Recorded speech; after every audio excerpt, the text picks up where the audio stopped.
Ay, ay, ay.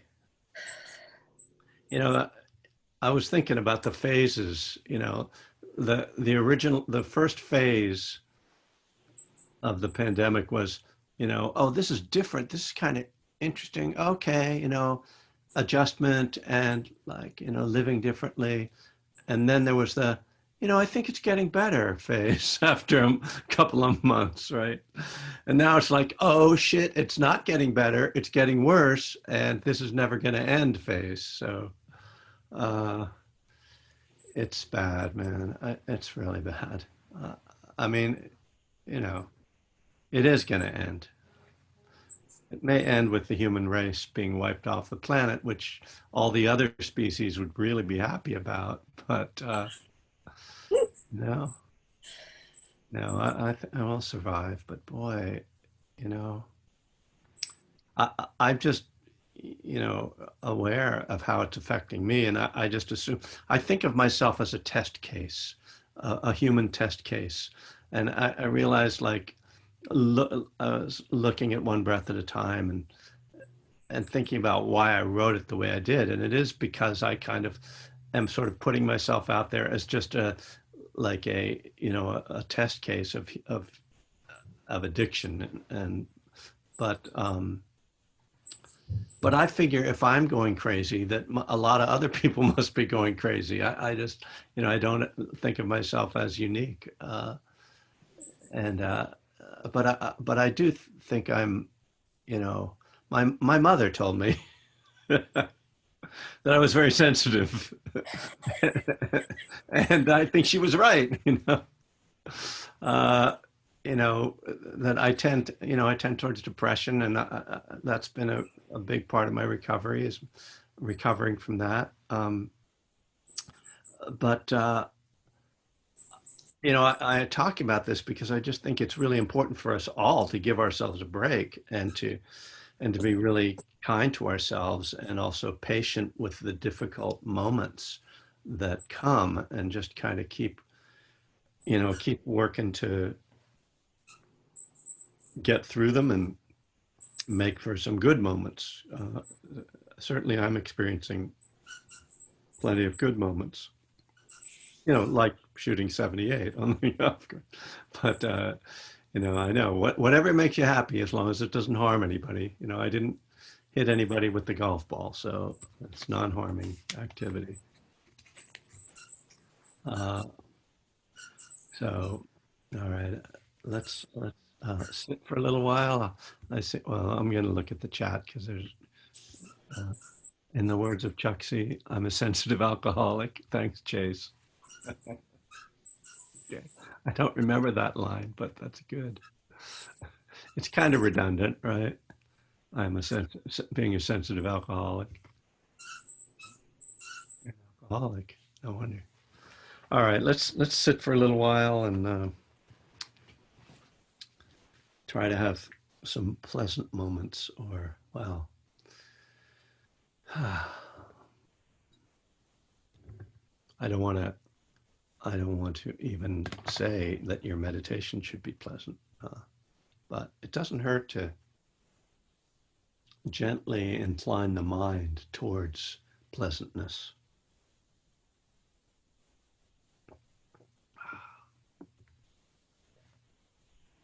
So just settling into your posture, you can close your eyes or just lower your gaze so that your attention goes inward.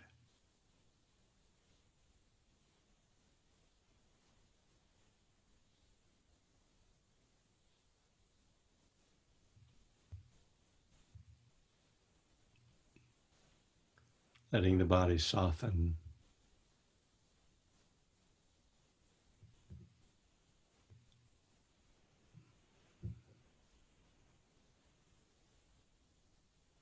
The sense of surrendering into this moment.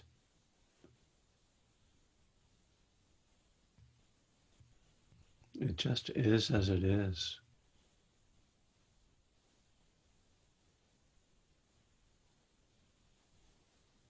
If we can accept what we're feeling, what our situation is, at least for these few minutes, then we can perhaps have some moments of ease.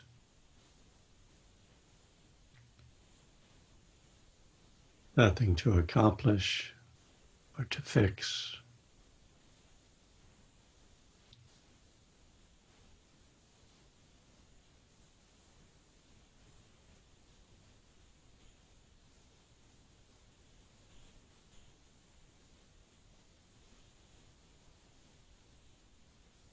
Just the simplicity of being.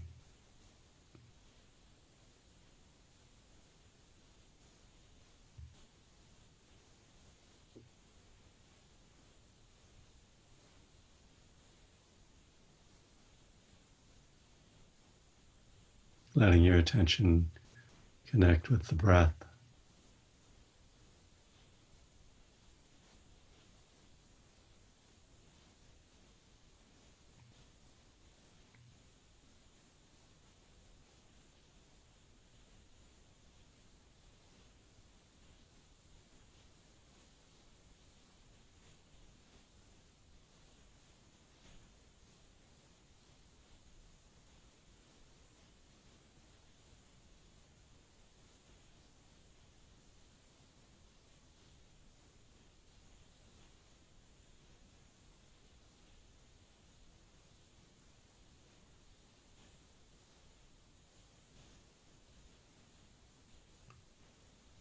Not clinging to the breath, but returning whenever the mind wanders.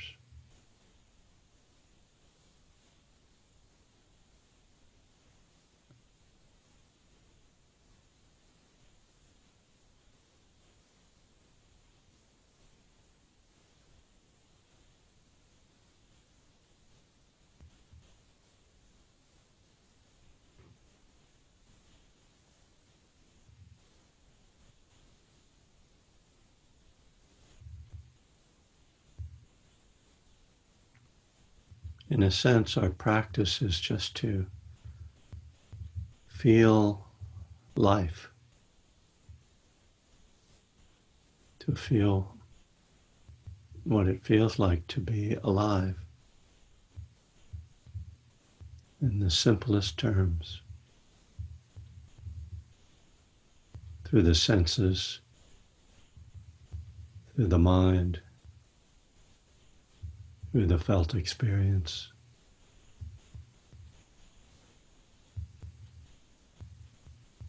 And the breath is a direct connection to this.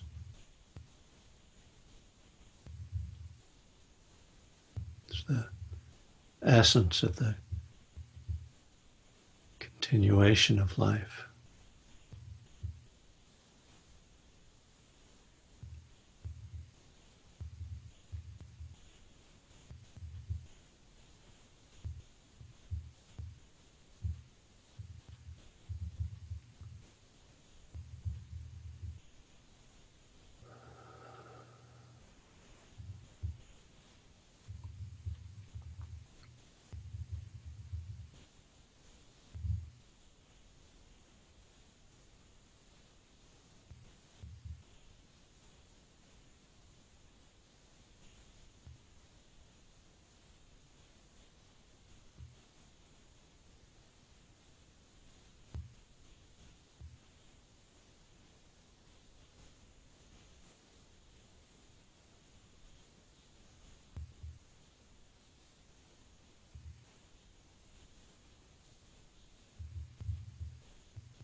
Just gently returning to the breath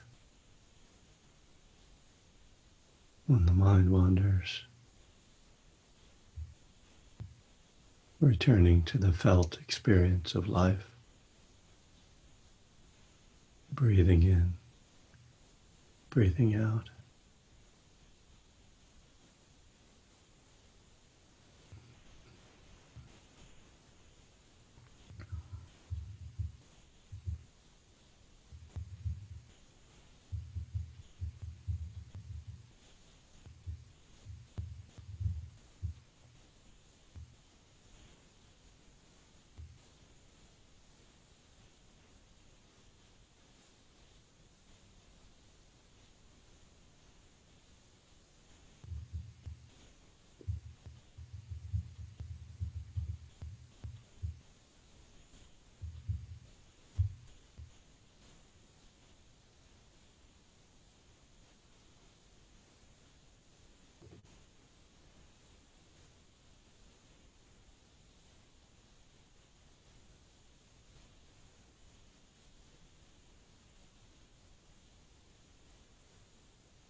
as you sit from time to time, see if it's possible to soften more, just have more of a sense of ease.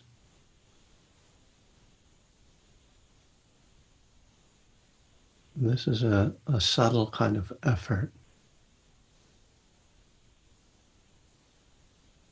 to bring deeper calm into the body, to the mind. And it's not something we want to keep pushing at,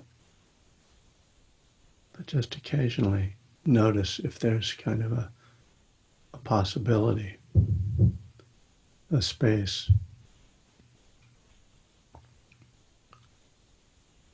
for a little bit more ease.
All right.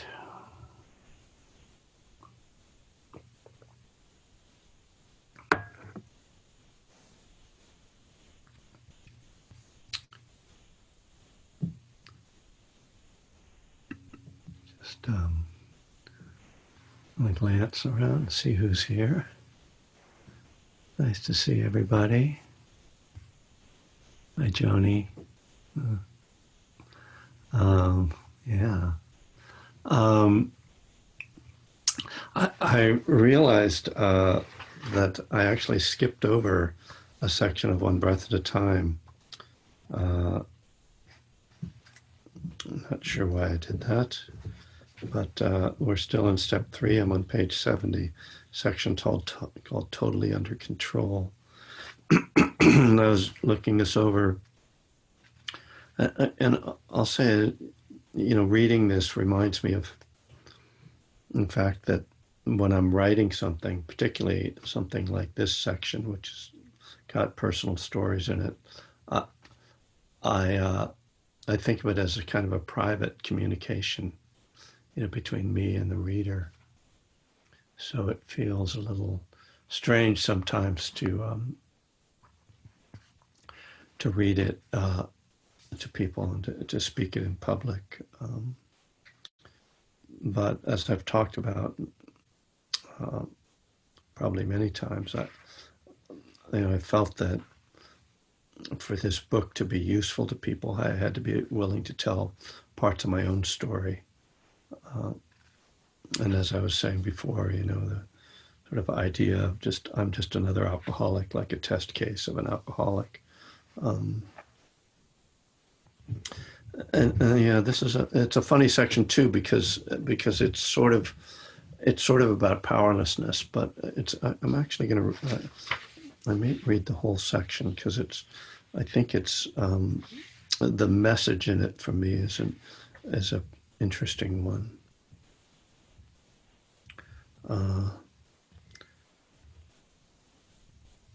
So it starts out referring to the previous section, I guess, but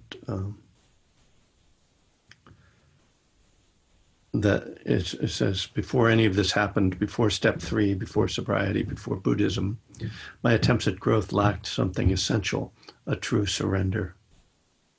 Like many alcoholics, I spent years trying to, quote, control and enjoy my drinking. For almost an entire year when I was 26, I didn't drink at all. And there's a subheading, it says Spring 1976, Bethlehem, Pennsylvania. I walk into my parents' kitchen and see my father pouring some strange-looking brown powdery stuff into a glass of tomato juice. He stirs it in, then knocks it back. The whole scene reminiscent of the times I'd seen him downing a shot of creme de menthe in the pantry of our old house. Only this time he's drinking for health. He's been retired for 5 years now, and he and my mother have moved into an apartment in a converted mansion, a building that was once owned by one of my mother's uncles. If my grandfather hadn't drunk himself out of the family business, we might have owned one of these giants too. I don't know, these are such random comments. And anyway, I get, stepping out just to say, like, before this, writing this book, everything I'd written was fiction, and it was like, so trying to, using sort of those chops, I guess, to try to write a story. Okay, back in. What are you drinking? I ask my father. Bran, he says. He points to a book on the kitchen table, The Save Your Life Diet. Take a look. The book was one of the first mainstream publications to come out of the health food movement begun by hippies in the 60s. It explains how our diets don't have enough fiber and that fiber is important to digestion. It says that a lack of fiber causes colon cancer. I decide I should try the diet. I've just turned 26 and I'm worrying about colon cancer. What's going on here? I've been trying to find a way to change how I feel for years. Pot and booze have not been that effective in curing what I've diagnosed as depression.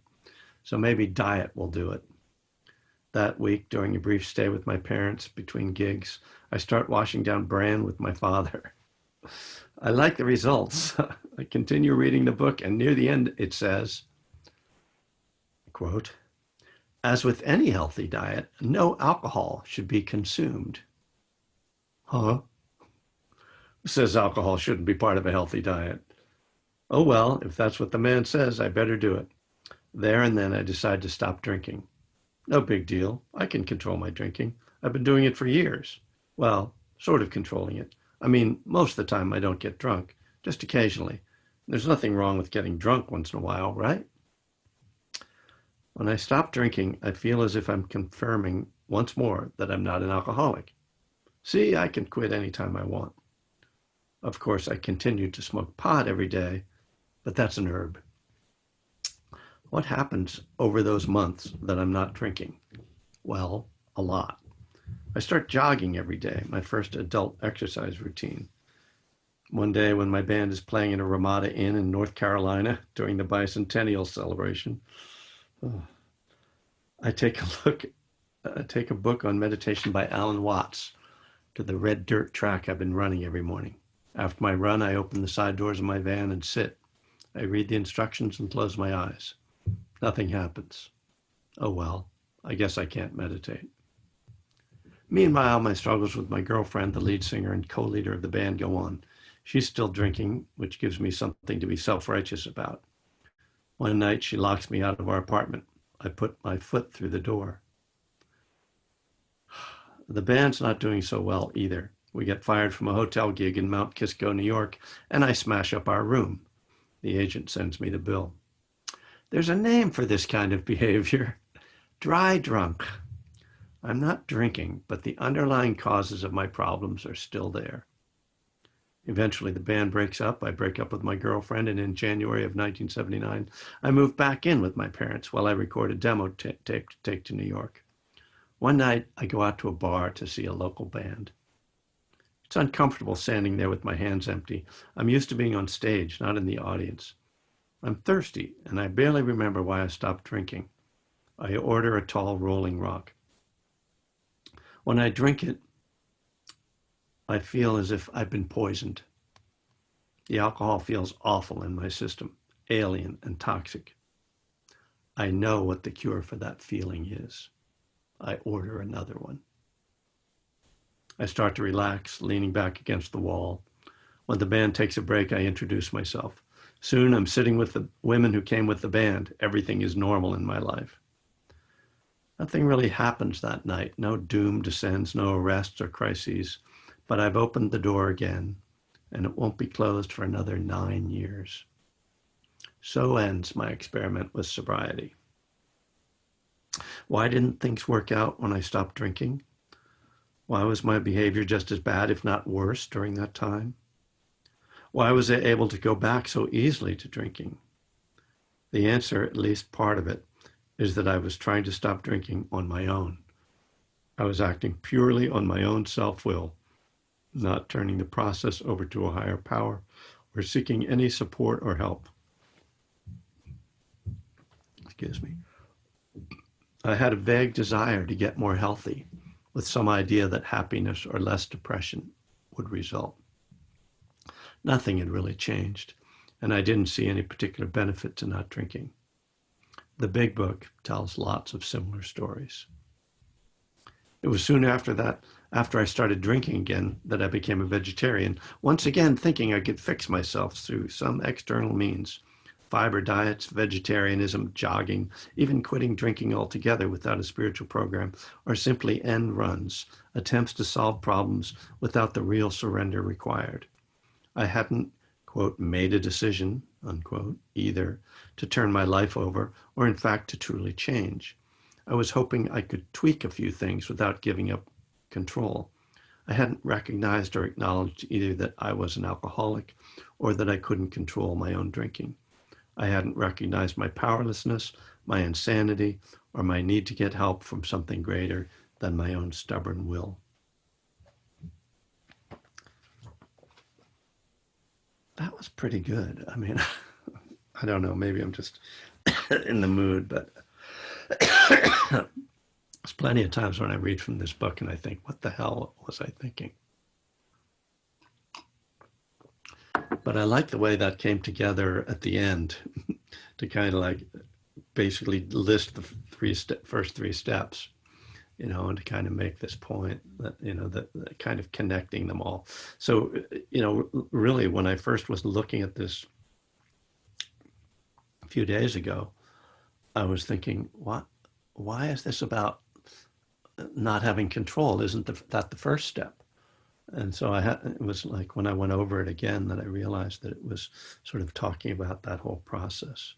But I think it's also, you know, again, sort of my test case of like what happens, you know, it just sort of encapsulates things that so many of us have experienced, like, oh, I'm not going to drink for a while, you know, but meanwhile, yeah, you're getting high, or your behavior just, it doesn't change. And, and I mean, I don't know, the one place where I have a little pause in this is where I say,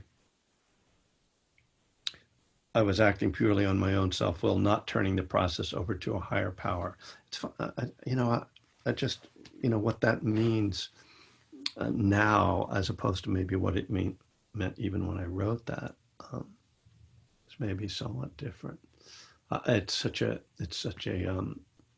again, always a problem, like the shorthand of higher power, but maybe that aside, just, you know, I think a lot gets captured in there, that I've heard from so many other people too, of like all the ways that we try to like figure out what's wrong with us, you know, basically, right? It's like, what's my problem? Why can't I make my life work? What's wrong with my life? And, you know, and it's right in front of us. But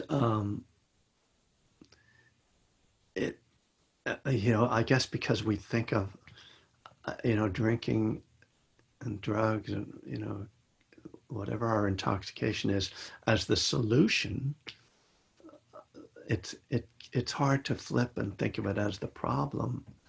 And, you know, and again, in my case, in this version of my story, I don't know,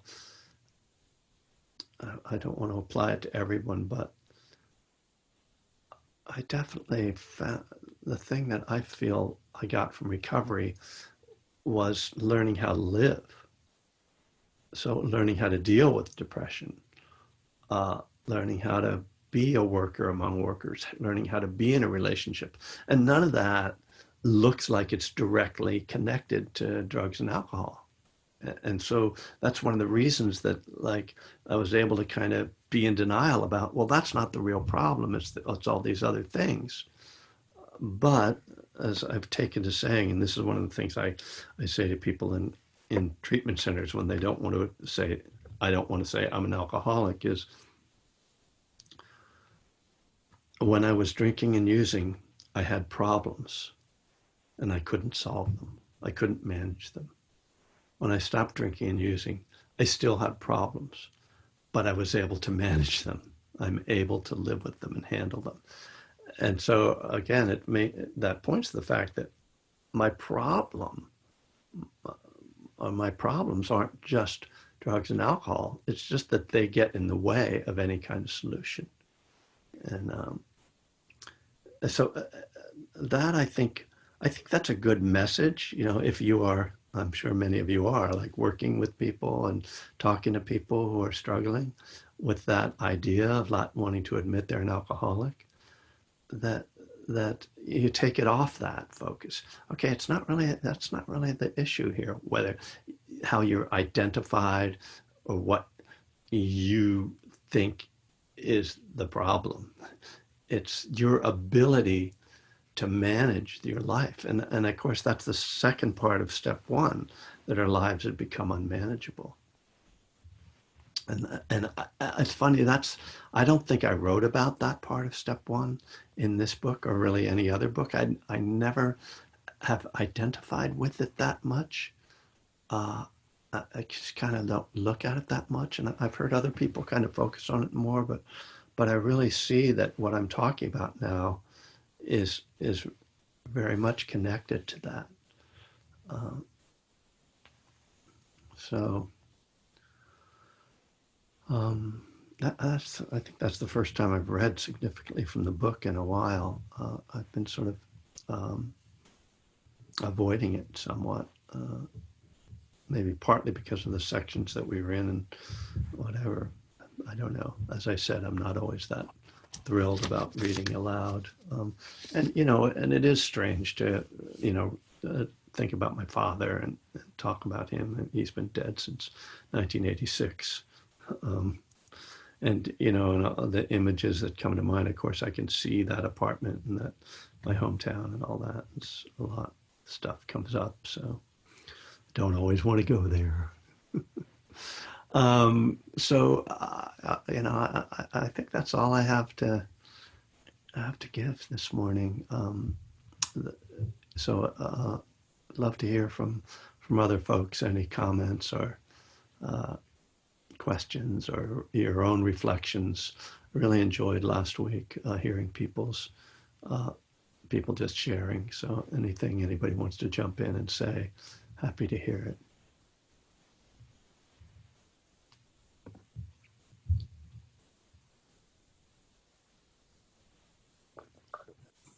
it. Hi, Kevin. This is Chris. Hi, Chris. I just wanted to say thanks for that. Yeah, I very much liked your fiction chops or the fiction style. And it occurred to me that when I read a lot of Buddhist texts, it's kind of like homework. I have to do the work of personalizing it myself. Mm-hmm. So it's so much easier if I could hear someone else's personal experience and I could relate to that. So it was very helpful. Thank you. Thank you for saying that, because, there are two things that I think are true. One is I do like to talk about myself. Two is that I believe, just as you said, that when I make it personal, that it's more understandable, because I feel exactly the same way.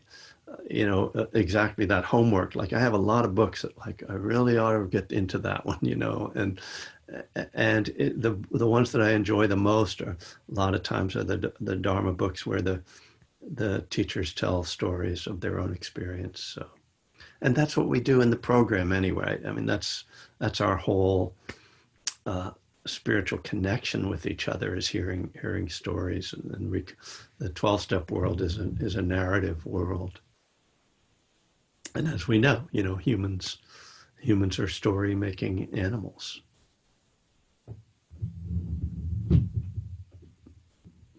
Hey, Kevin, I'll go if you don't mind. I don't mind.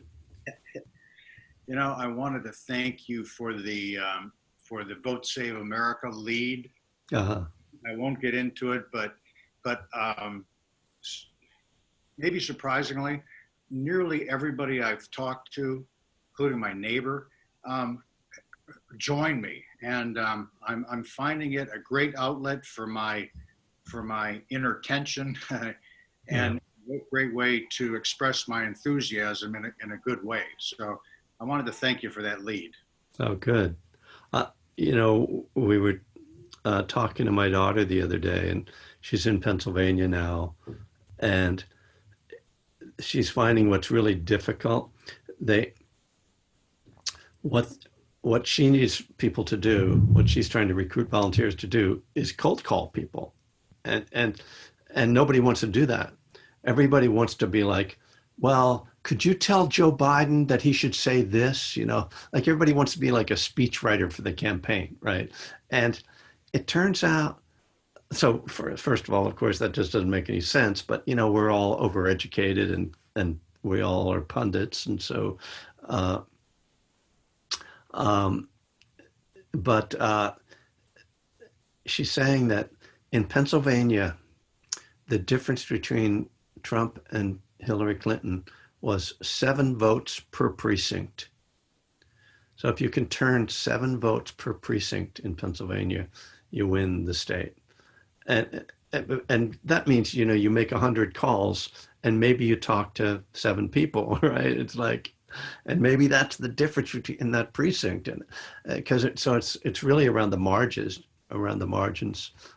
Catherine is asking. It's called Vote Save America, which is part of Pod Save America. I'll put it in. You can Google it pretty much. They have a program to help people who are in blue states to help in battleground states, and it basically means making phone calls. And my daughter's saying it's really hard to get people to do it, and I understand, because I signed up to do it, and then I have not started. I'll just say that. I did it for Obama though, so there's no reason I can't do it again. Anyway, I don't want to verge too much into politics again. I know we're here for a recovery, and we need to recover from a lot of things.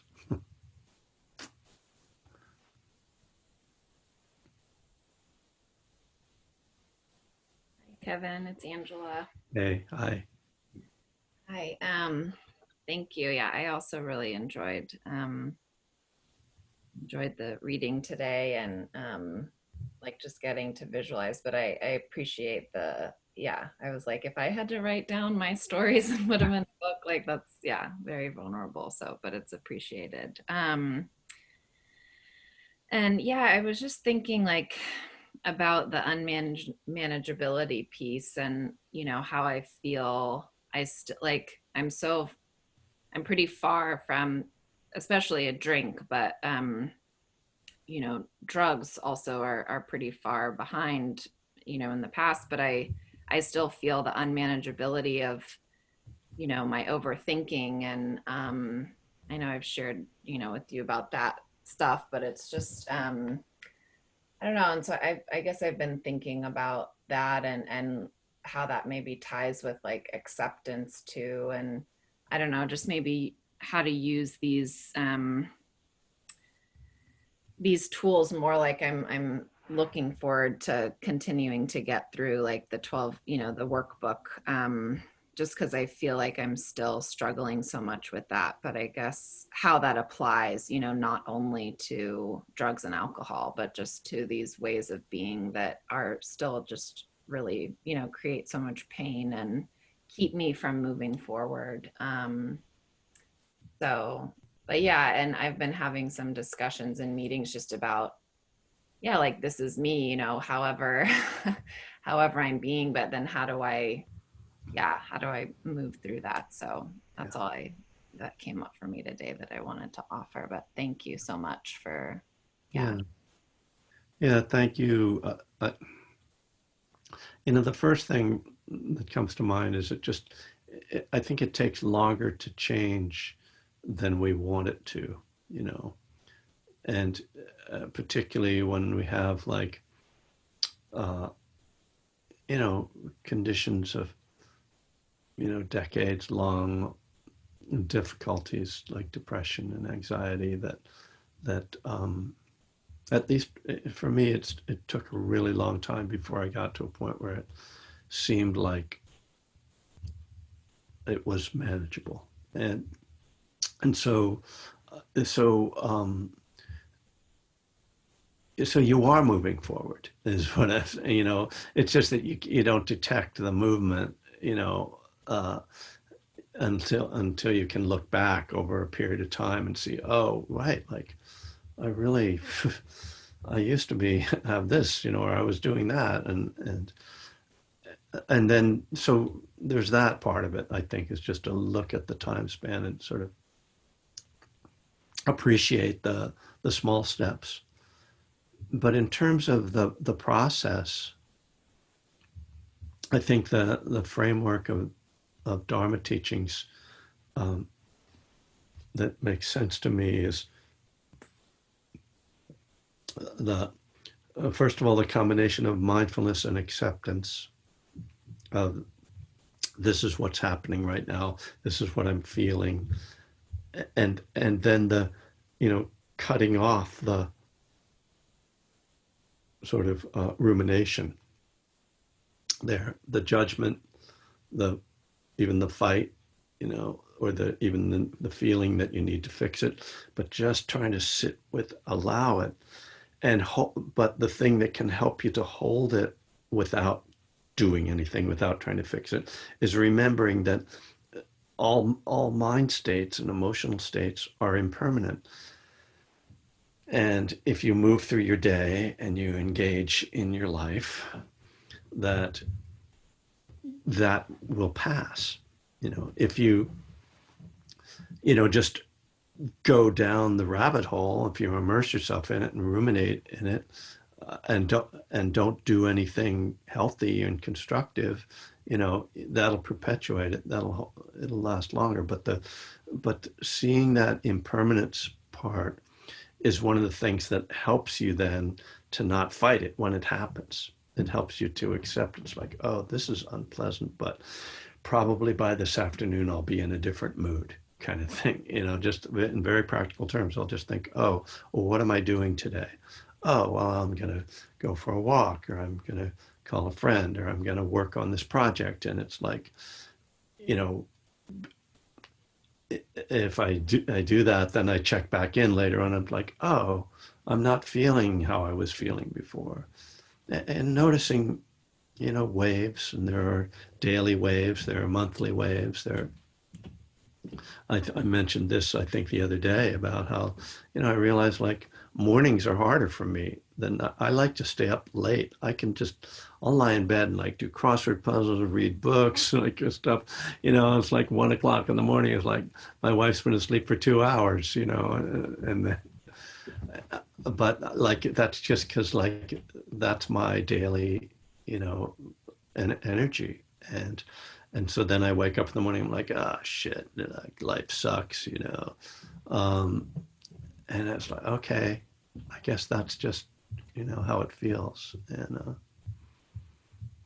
so that's the simplest stuff I can say to it, besides, the specifics of, as I talk about a lot, cognitive therapy, which is, cognitive is partly, that's the other piece about not just accepting what's happening in the mind, but then actively speaking against it. Okay, this really sucks. I really feel shitty, but it's not because I'm a failure in life or I'm a loser or there's something inherently wrong with me. It's just, stuff. That's not exactly a perfect description of cognitive therapy. I think so. Someone else might give a more helpful one. There's a book, but the guy who created cognitive therapy, Aaron Beck, has a book called Feeling Good. I don't know if you've ever seen that. It's an old book, but it's like considered sort of a classic for understanding how it works. So, and then the other one, I don't know why I'm talking about depression. I'm just sort of, but The Mindful Way Through Depression is also very helpful. And it just it tells you the obvious stuff, but sometimes the obvious stuff is what we need to hear. Yeah. Thank you. Kevin, Resources in the chat. Yes. this is Joni. Hi, Joni. Hey, did I interrupt someone? I No. think I did. Yeah, it's funny. Like you, I have 30 plus years of being clean and sober, yet there are times during stressful times like we're going through now, there's so many layers. It's almost like every day we have a new layer to deal with societally. And I can accept it and I can kind of roll with it, and I think I'm doing fine. And then I'll have one of those dreams. And it's funny, even after 30 plus years, I'll have a drinking dream or a drug dream. And I'm thinking, okay, there's my addiction crawling up behind me again. I need to just acknowledge it, be aware of, okay, there's stress that I'm not aware of going on. I need to take a break.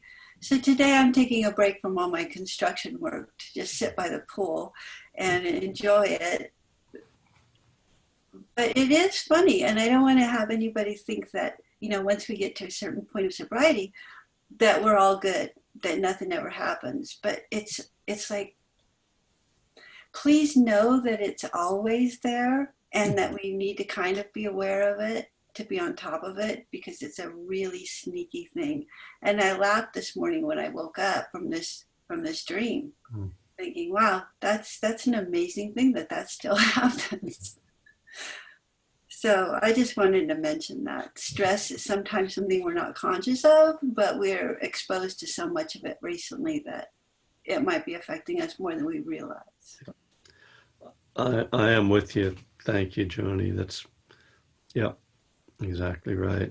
Yeah, and the dreams. I mean, I've seen articles about the pandemic dreams, like that a lot of people are having unusual dreams right now, and it makes perfect sense. Yeah, and again, we're in a worldwide state of trauma.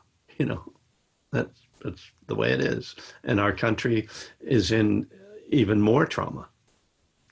We're in a deep national trauma. It's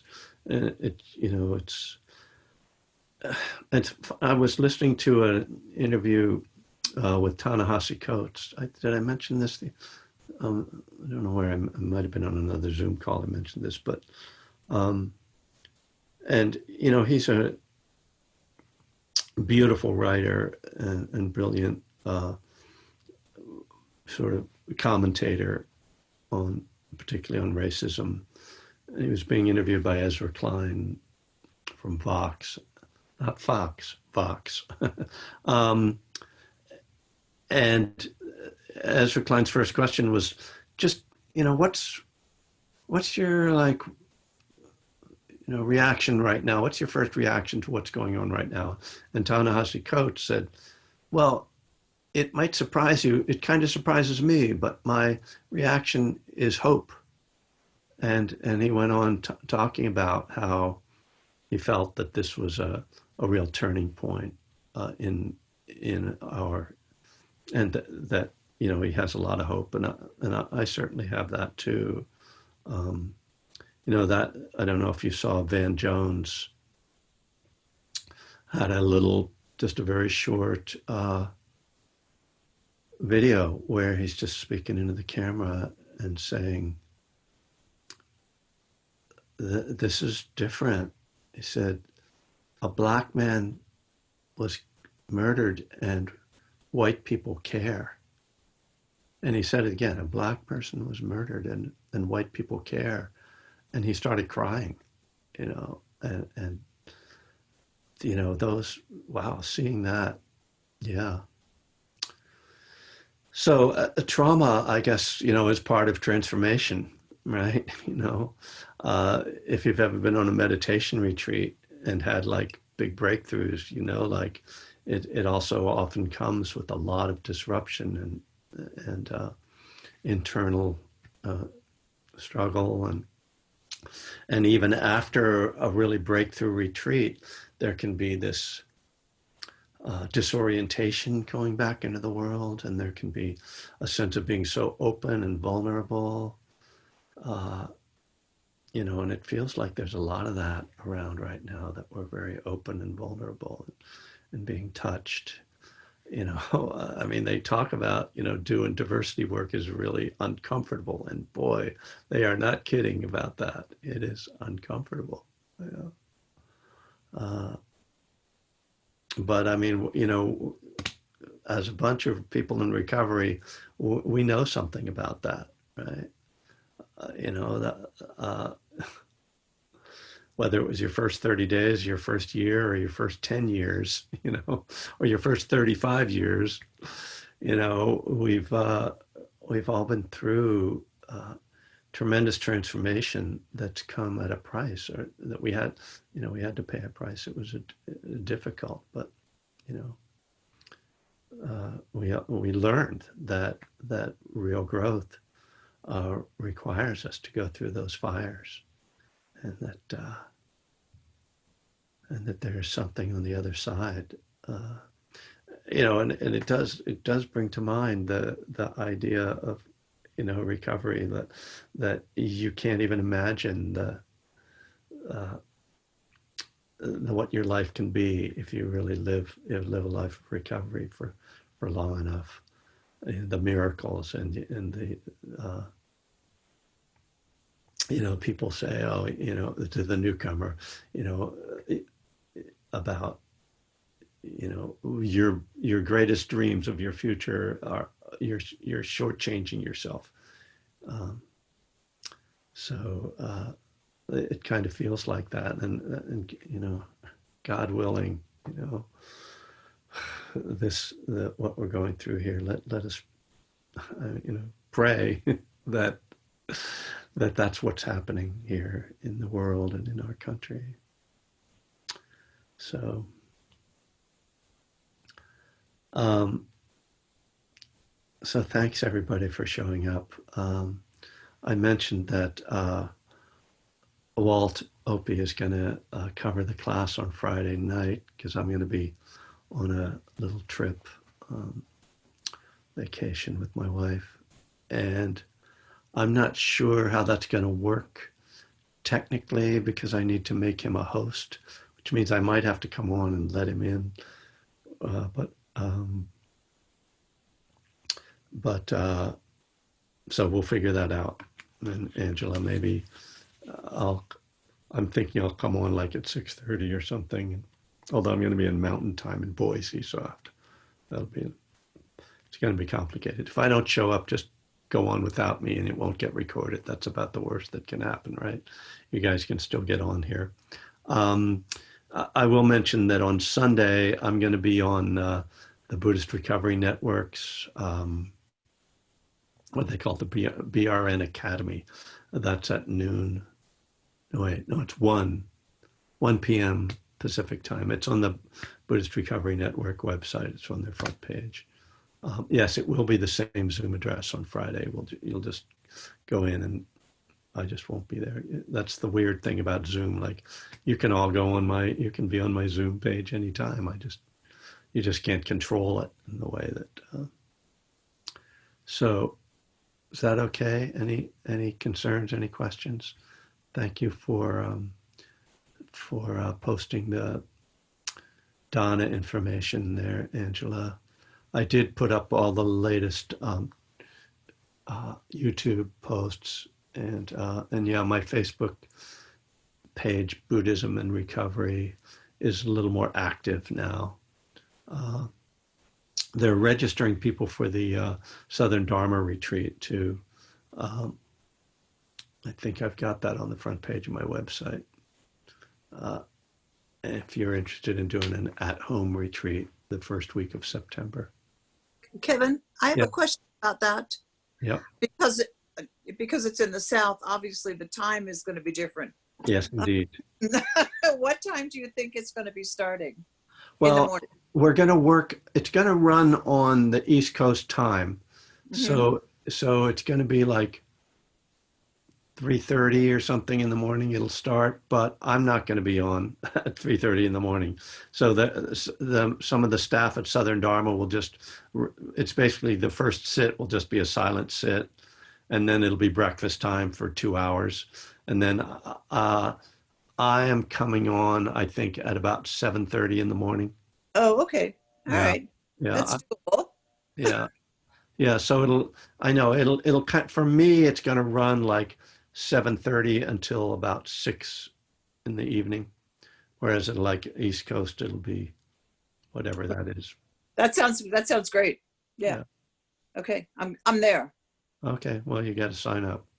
I will. It's limited. We're Yeah. just letting, I think 36 people on the retreat. Oh my goodness. Yeah, because we have to meet with people, and it's also Southern Dharma. Their whatever they said that their own logistics, their own work.